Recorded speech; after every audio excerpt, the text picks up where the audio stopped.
இல்லையா? அடுத்து பெண்களுக்கு அறுவை சிகிச்சை நடக்கும். இது ஆண் ஜாதகமாக இருந்தால் ஜாதகனுடைய மனைவிக்கு வந்து அறுவை சிகிச்சை பண்ணுவாங்கன்னு சொல்லலாம். ஜாதகியாக இருந்தால் அந்த ஜாதகிக்கு வந்து கண்டிப்பாக ஒரு முறையாவது அறுவை சிகிச்சை பண்ணுவாங்க அப்படின்னு சொல்லலாம். இந்த சுக்கிரன் ராகு என்ன பண்ணுது அப்படின்னா ஹார்மோன் சுரப்பிகளில் வந்து கோளாறு ஏற்படுத்துது, ஹார்மோன் இம்பேலன்சிங் ஏற்படுத்துது.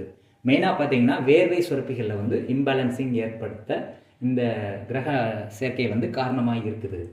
அடுத்து சுக்கிரன் ராகு சேர்ந்தா வெண்குஷ்டம் நோய் வருது, தோல் வெளுத்து போகுதல், அதுதான் வெண்குஷ்டம். தோல் வந்து வெள்ளை கலரில் மாறிடும். இதை வந்து இங்கிலீஷில் விட்டிலிகோன்னு சொல்கிறாங்க.